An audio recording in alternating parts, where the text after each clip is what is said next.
சூரபத்மனை வதம் பண்ணுறதுக்காக முருகப்பெருமான் திருச்செந்தூரில் தயாராகிட்டு இருந்தார். அந்த நேரத்தில் தான் சூரபத்மனோட 2வது மகனான ஹிரண்யாசுரன் தன்னோட பித்ருக்கடனை செய்கிறதுக்காக ஒரு மீனோட உருவம் எடுத்து தரங்கம்பாடி கடலில் மறைஞ்சிட்டு இருந்தான். இதை தெரிஞ்சுக்கிட்ட முருகப்பெருமான் நேராக தரங்கம்பாடிக்கு கிளம்பி வந்து அந்த ஹிரண்யாசுரனை வதம் செய்கிறாரு. சிவபக்தனான ஹிரண்யாசுரனை வதம் பண்ணதுனால முருகப்பெருமானுக்கு பாவம் ஏற்படுது.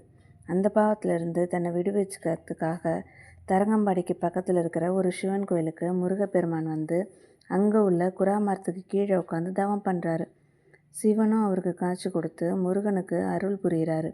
அதோடு மட்டும் இல்லாமல் முருகப்பெருமானை அந்த தலத்தில் இருந்து அருள் புரியணும் அப்படின்னு கேட்டுட்டு அவருக்கு பின்னாடியே சிவபெருமானும் அங்கேருந்து காட்சி கொடுக்குறாரு.